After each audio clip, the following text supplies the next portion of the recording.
Hey guys, my name's Ethan. I'm here with Kate today. So what we're gonna be doing today is, with everything happening in the world, most people are gonna be working from home now, or a lot of people working from home. If you're someone that spends a lot of time seated, at a desk, at your laptop, you're more than likely gonna be spending some time in some not so great postures. So we're just gonna go through a few sequences to help open up that chest, help strengthen some of the smaller muscles throughout your chest and throughout your neck. So what we're going to start with is, you can either take a seat on the floor or you can stay seated at your desk, up to you. Either way, you want to sit up nice and tall, relax the shoulders, and all we're going to do is, just moving the neck, we're going to bring our right ear towards our right shoulder. So we're aiming to get a nice stretch through the left side of the neck. We're going to hold each of these positions for about 5 to 6 breaths. So it's just going to be nice and slow. Every time you inhale, you can kind of feel that chest and stomach raise, and as you exhale, see if you can relax a little bit more into that stretch. So then from here, what we're going to do, we're going to come back to our neutral position. Take a nice big breath in, and as we breathe out, we're going to take the left ear to the left shoulder. So again, we just want to make sure the movement is coming from the neck, so we want to try and avoid leaning the whole body to the side. Okay, now the next one, we're going to come back to our neutral position, and then what we're going to do is, we're going to turn and face that right shoulder. And then we're going to look down to help get a stretch through the left side of the neck. So you'll start to feel, instead of it being on the side of the neck here, it's a little bit more behind the neck on the base of the skull. Now the reason that you want to stretch this muscle out, is because if you are sitting down at a desk for too long, that muscle spends a little bit too much time elongated. Then we'll come back to our neutral position. Then we're going to look over to the left shoulder and then tilt the head down. So we're almost looking down at our left knee.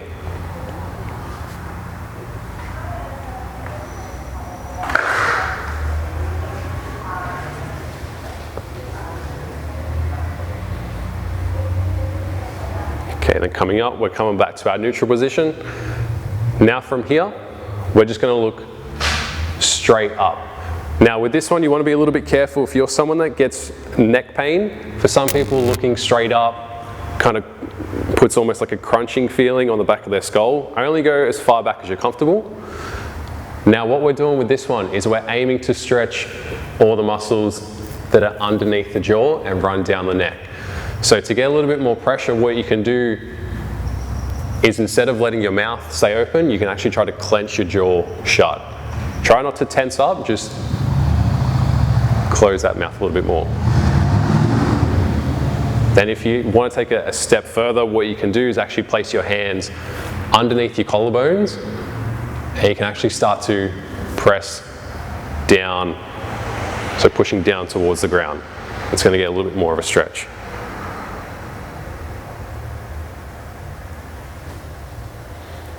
All right, so now the next one, okay, it's going to come back to neutral.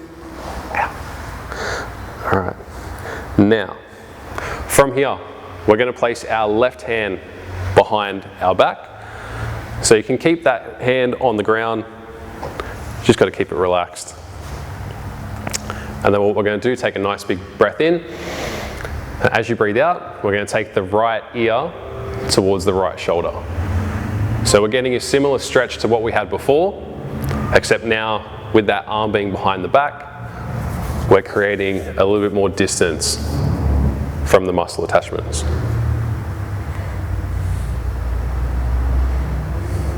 If you like, if that's not much of a stretch and you're looking for a little bit more, you can place that right hand onto the left ear, and you can add a little bit more pressure down.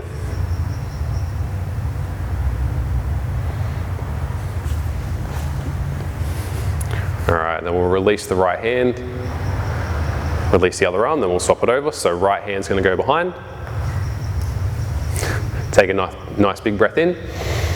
As you exhale, we're going to take the left ear to the left shoulder. So again, if you want to stay there, you can. If that's enough, cool. Or you can take the other option of bringing that arm over to the other side of the ear and bringing the head down. Again, we want to make sure that it's nice and gentle. We're not trying to crank that head towards the side.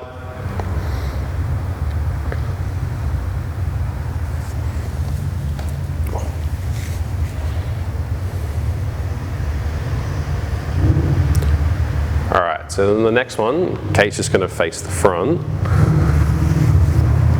Now, what we're going to do for this one is we're going to reach our right hand out to the side. We're going to go palm facing up.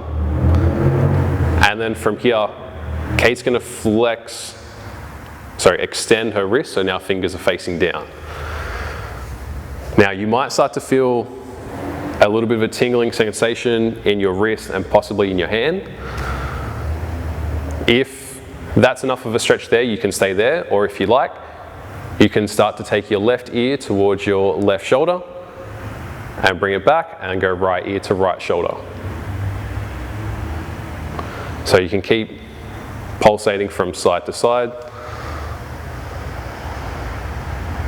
Again, so this stretch is known as a nerve floss. Now, this is something that you don't want to do too fast. It's got to be nice, slow, and controlled. So what it's doing is it's activating the muscles that compress on the nerve, and by activating the muscles, it can actually help alleviate pressure on the nerve. Okay, and then Kate's going to swap sides, so now she's going to have the left hand out, palm facing up, extend the wrist, there we go. So again, it's completely normal to feel a tingling sensation around the bicep, maybe in the wrist, even as far down as the palm. If you start to feel that, don't get too worried.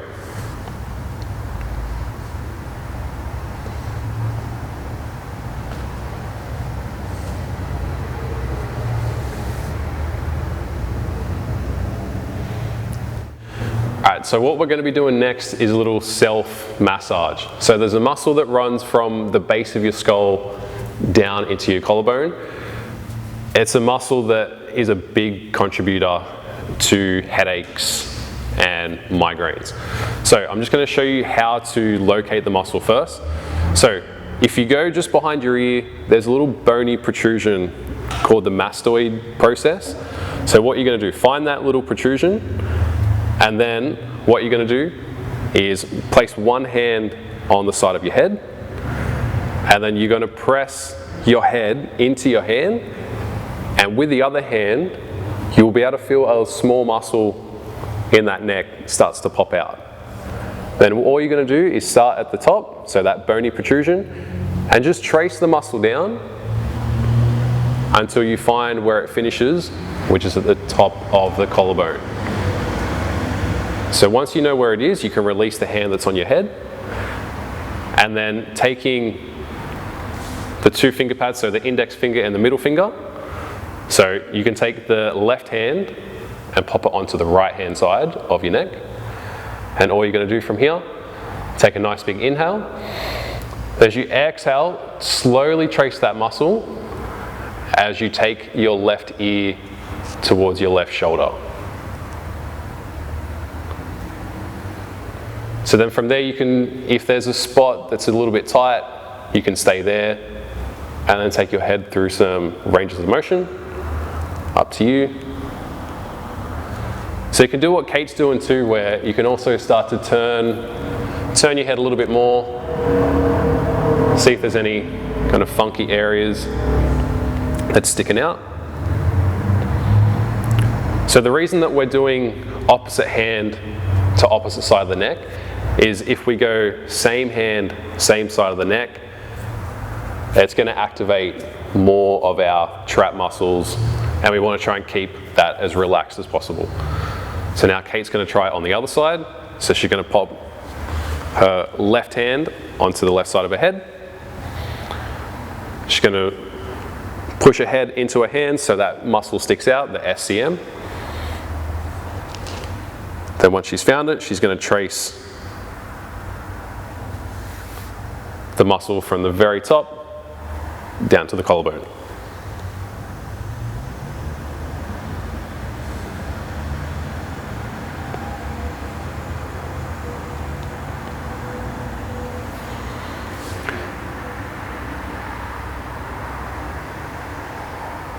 So another good one with this self-massage is when you get to the collarbone,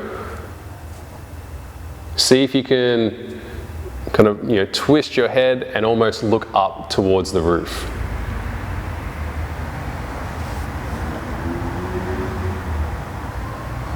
So especially in desk jobs, this is definitely a muscle that spends a lot of time shortened. If you have your head forward too much, it's going to shorten, and that's where you start to get headaches, migraines, things of that nature. Alright, so next one. Just going to do a little bit of work on activating the muscles in the back of our shoulders. So again, we're trying to open up that chest and strengthen that back. So what we're going to do is Kate's going to bring her arms up, so elbows at 90 degrees. And then from here, she's going to try and rotate without letting her elbows drop down. So like a Cuban press. Yeah, so try to come up as far as you can. Yeah. So hold up the top for a few seconds and then slowly lower down. So we want, nice. So keep coming down. Yeah. Yeah, so we want to go take our shoulder through as much internal rotation as we can and then bring it up through as much external rotation. So we'll just do this 5 times, nice and slow.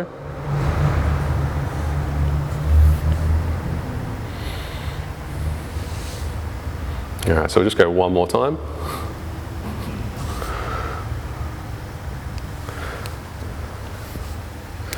All right, and take a break.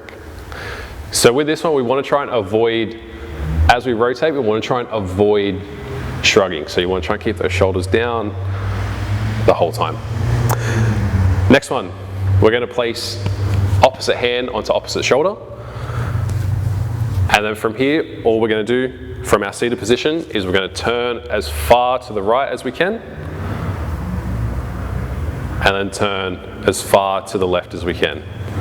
So for this one, we want to keep our head neutral. So, you're good.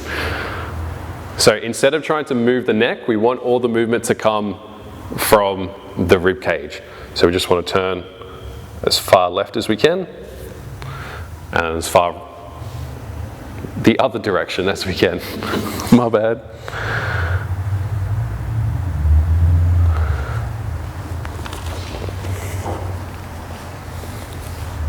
All right, so after you've done those, if you have a bolster, lucky you. If you don't, you can use a rolled up towel or a pillow or a blanket. So what we're going to do is Kate's going to lie down so that the bolster is in between, it's kind of in her between her upper back. So just below her shoulder blades. Yeah, cool. What she's going to do, she's going to place both the hands behind her head, bring her elbows forward, and then from here, she's just going to reach her elbows up. So she's trying to extend that spine. Yeah. And then from there, she's going to come up as far as she can. It's almost like a crunch or a weird sit-up. And then come back down. So we're trying to take the spine through some extension and through some flexion. So now, just like the rotations that we just did before, what Kate can start to do is, once she's at the very top, she can start to turn to the left.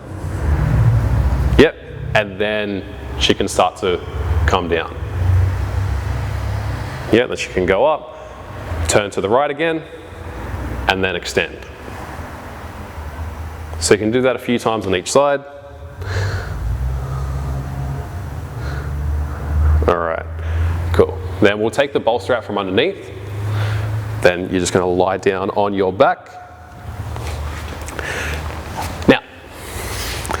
What this one's going to be is, it might feel a little bit odd to start with. All you're going to do from here is think about trying to push your head into the floor. Yeah, be careful if you've got ponytails or buns or anything like that. So Kate's just going to push her head into the floor, hold for a second or two, and then relax. So what this is doing is it's activating the muscles in your neck to keep you in that ideal posture. You know, normally when you're sitting at a desk, you spend a lot of time with your head too far forward, but by doing this, you're pushing the head into the floor, almost like you're giving yourself a double chin. So as you can see, it's not a massive movement. It's a very subtle movement, but you will start to feel it in the muscles at the base of your skull. All right, so you can't tell, but Kate's done about 20 reps. I've done that 20 times. Now, just a few more. Next one, Kate's going to start with her palms up. She's going to bend her elbows. So we're going to start at this position here. Now, what she's going to do is slowly lift those arms back, so keep it at 90 degrees. Yep, you're good. Yep. Then she's going to come down, so fingers touching the ground. And now, what she's going to try and do is see if she can get her 10 fingertips to touch the floor. Almost like hand spiders. Now from here, she's going to see how far she can walk her hands back. She can straighten the arms. And the focus for this one is trying to keep the elbows in. Then once she reaches as far as she can, she'll walk them back. Then once she gets her hands near her head, she'll take her arms back down. So she's going to do it one more time, but we're just going to slow it down a little bit more. So it's nice and slow back, trying to keep those elbows in nice and close. And then spider out. All right, then walk it back in. So what this is helping with is helping the muscles that help rotate your shoulder blades. All right, and then finally, Kate's just going to roll over onto her stomach.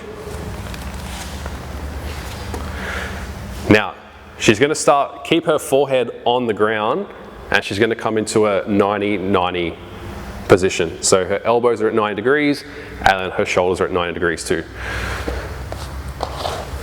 Now, from here, all she's going to do is rotate the hands up so her thumbs are facing up. She's then going to retract her shoulders, so she's going to lift her arms up as far as she can, making sure that she avoids shrugging. Then from here, keeping the arms up, she's going to reach forward as far as she can. Once she's got as far as she can, she's going to go back. Yep, stop there. She's going to lower down. And then thumbs back down to the ground. So that's one. So she's going to do that just one more time. So rotate up, lift the shoulders up, and then reaching forward. Again, the emphasis on this is trying to avoid shrugging your shoulders. All right. So that's it. Nice quick sequence to help open up that chest, activate the muscles in the back of your shoulders, and trying to get your posture nice and good in these weird times.